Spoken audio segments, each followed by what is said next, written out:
Hello and welcome back to my channel. I am so excited you're here. I'm Bethany. I'm an opera singer, a makeup artist. I'm a former MLM rep, and I'm here today to talk about why are there so many religious, especially evangelical Christians, in MLMs.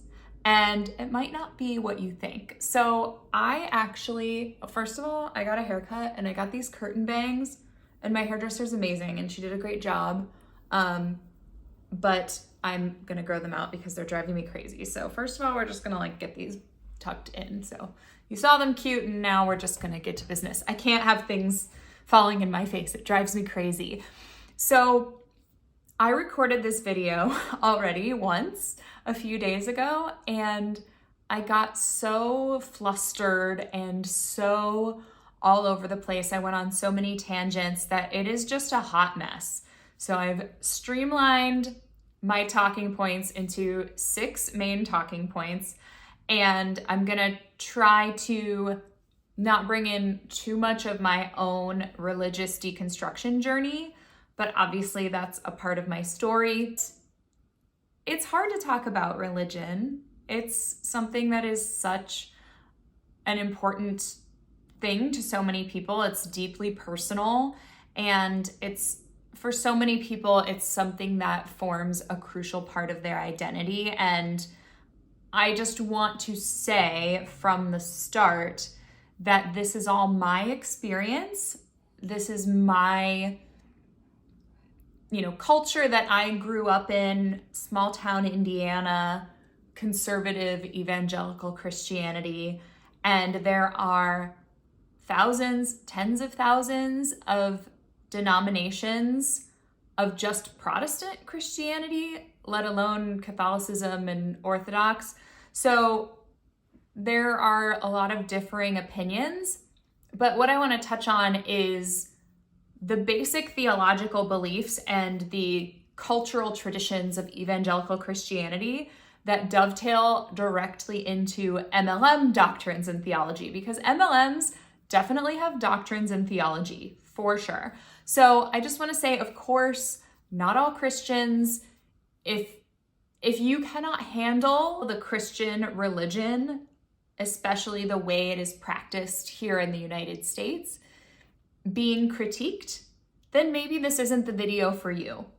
If you've been on a deconstruction journey, this might be helpful for you. If you've been in an MLM and felt like the odd person out for not being religious, or maybe you've had religious manipulation used on you, this video might be helpful for you. I'm not here to say that any religion is wrong or you're a bad person if you're a Christian, or Christianity is an MLM or is the same thing. I'm not equating them.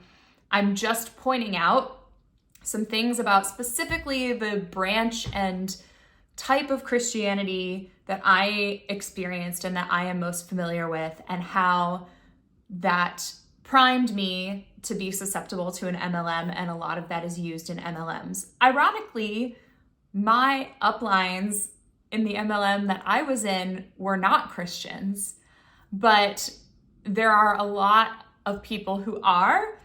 And I remember being surprised when I was exposed to more people in the company, how many of them were Christians and how many MLMs are overtly Christian.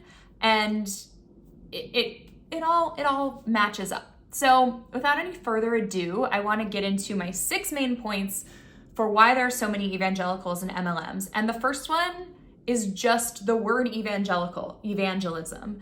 If you look it up, if you do a quick Google, in the Greek original, evangelia or whatever it is, it's all about bringing good news to people. And that's where evangelical, that's where the name came from, because it's a type of Christianity that specifically tells people about what they consider their gospel, the good news. You can be an evangelist for anything that you think makes your life better, and you tell people about it and you try to get them on board, whether that's a religion or a type of mascara or a restaurant.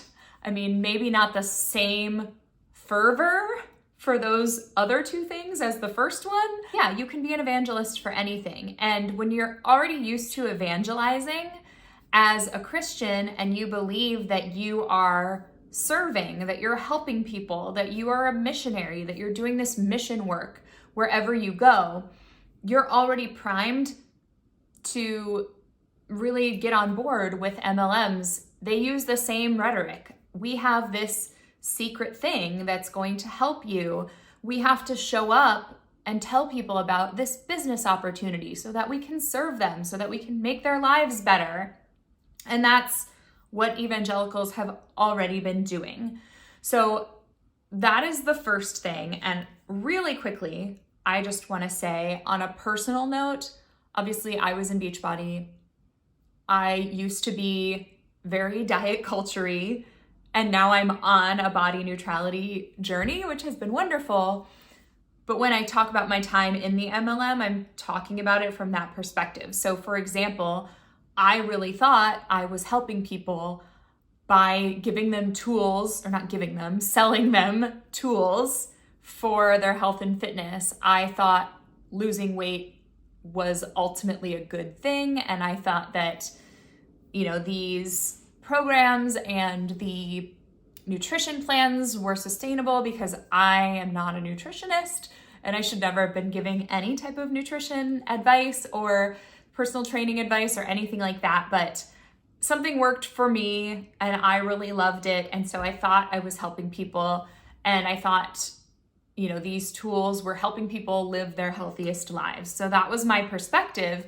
And coming from an evangelical Christian background, I could totally get on board with the idea that this was the way that God had called me to help save the world, that I would be making a difference in people's lives, making them healthier and able to do more things and live longer and prevent diseases and play with their kids, whatever.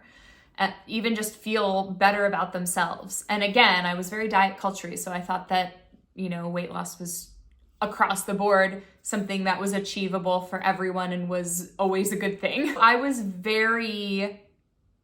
think a lot of, especially the ones that say, like, you need to show up to serve, like, how many people can you help? A lot of them really do believe that.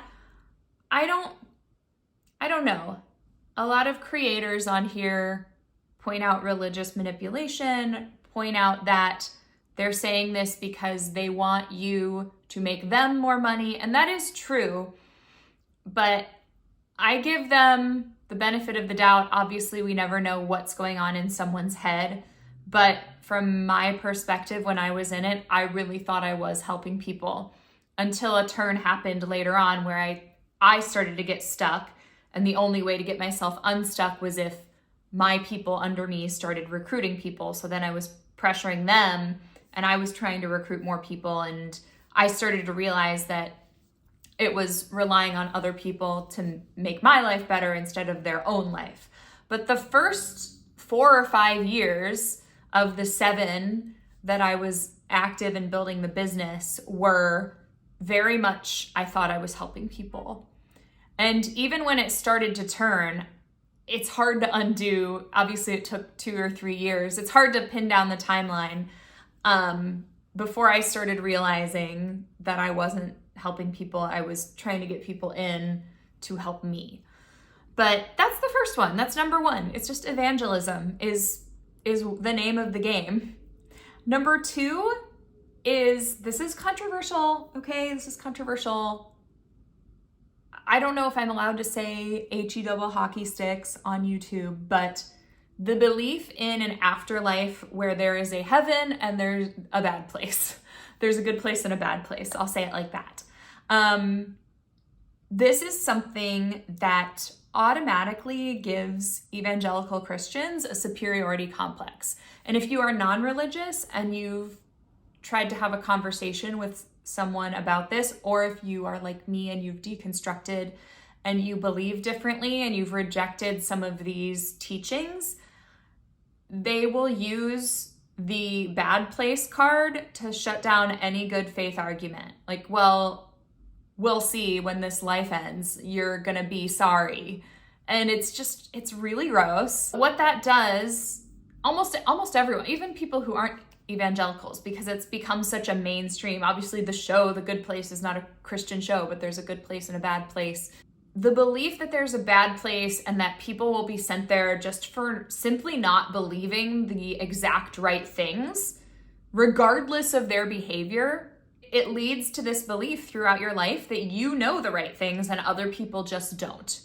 You have the secret, you have the right belief system, and that works in MLMs too. Everyone is just ignorant. They need to be educated. You hear this from the MLM Huns. You don't understand. You're gonna show them by like getting rich, and I guess their version of the bad place is grinding away at a 9-to-5. Let me tell you, I have made so much more money in my 9-to-5 than I ever did in my MLM, and my quality of life is so much better. And when I take a sick day, I can just be sick and I don't have to document it. And when I go on vacation, I can literally unplug and not connect to the internet for 2 weeks if I want to. Anyway, the belief in a bad place that evangelicals have fits nicely if you join an MLM and you already are used to believing that your belief system is superior to everyone else's belief system.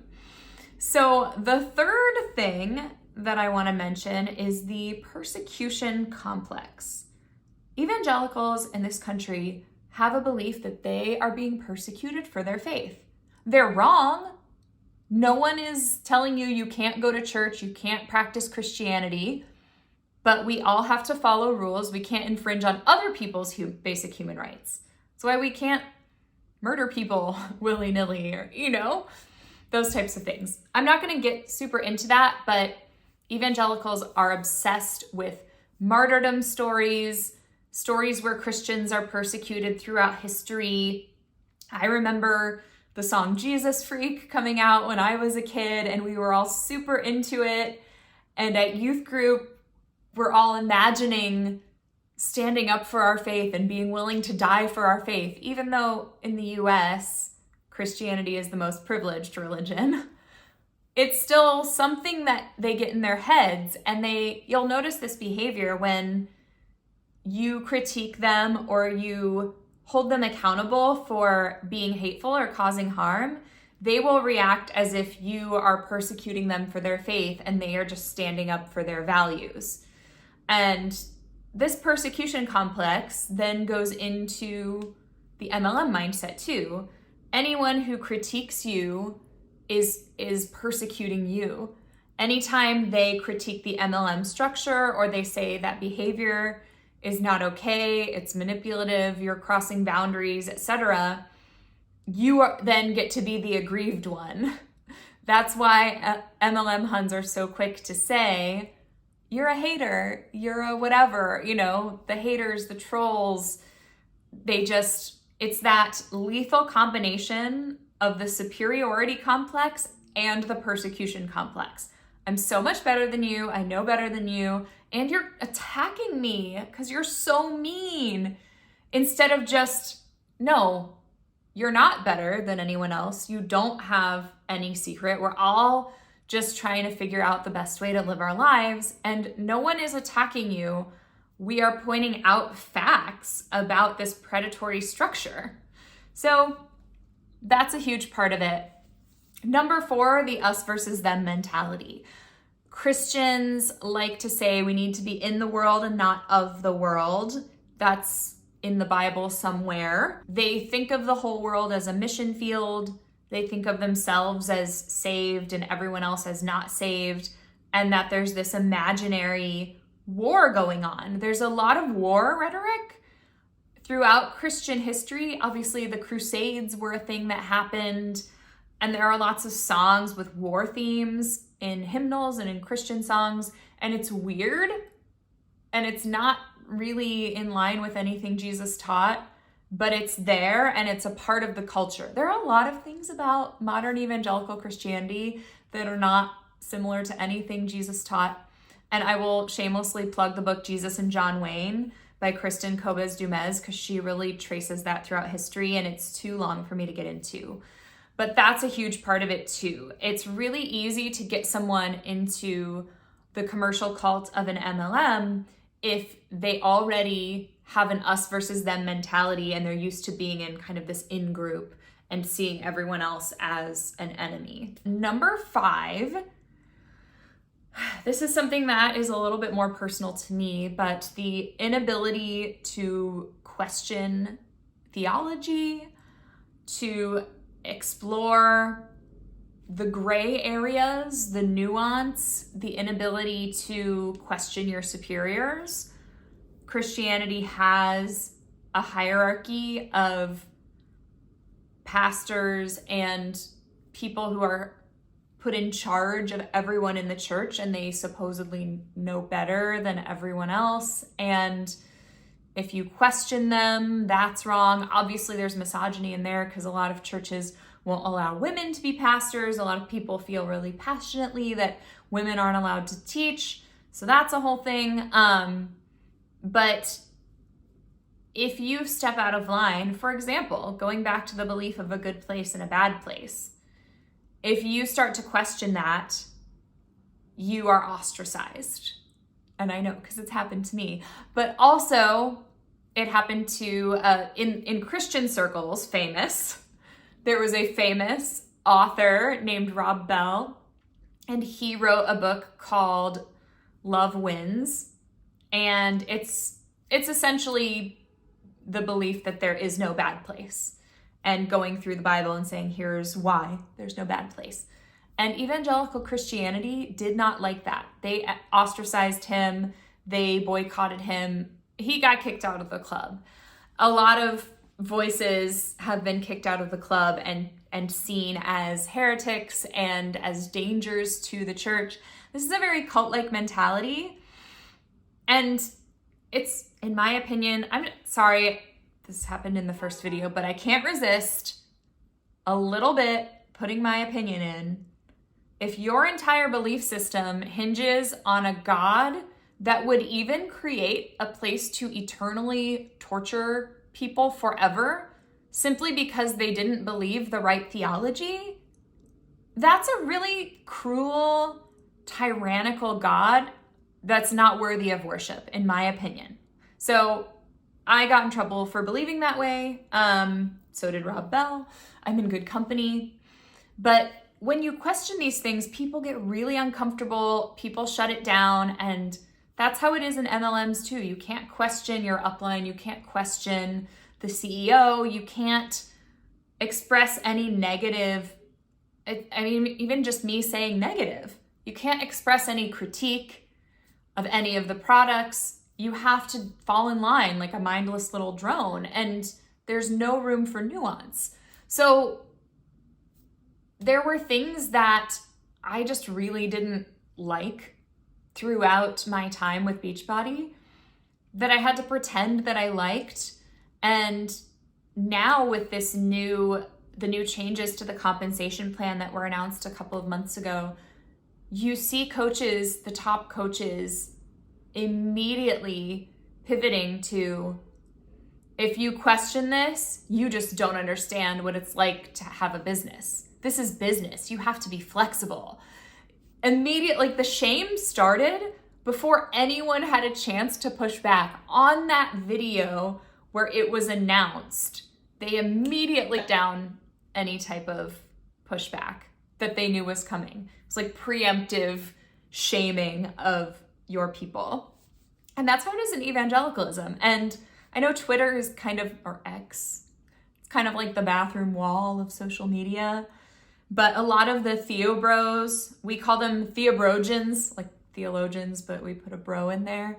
It's a certain type of usually white dude that is all about patriarchy and white supremacy and homophobia and everything, and likes to try to debate you and throw Bible verses at you. And anyway, they're all just like always tweeting about these certain things that you have to believe. And people are always, all the time saying, you can't be a Christian if you believe this.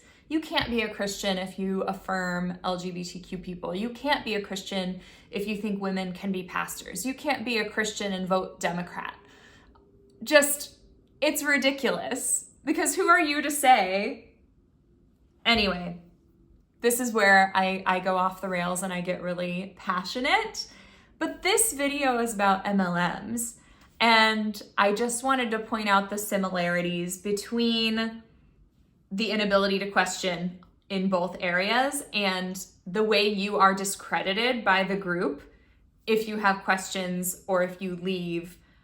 There is this closing in, there is this, we don't talk to her anymore, we block her on social media, we unfollow her. You know, we have loyalty to the institution above all. And that is the case in Christianity. For example, when abuse scandals come out, there is this concern, more so than the victim. The concern is protecting the institution. And they'll frame it like, we have to protect our Christian witness. We don't want to look bad. We want to continue building the kingdom rather than protecting the person you were supposed to be protecting in the first place, which was a child or a teenage girl that attended your church. And the MLM is the same way.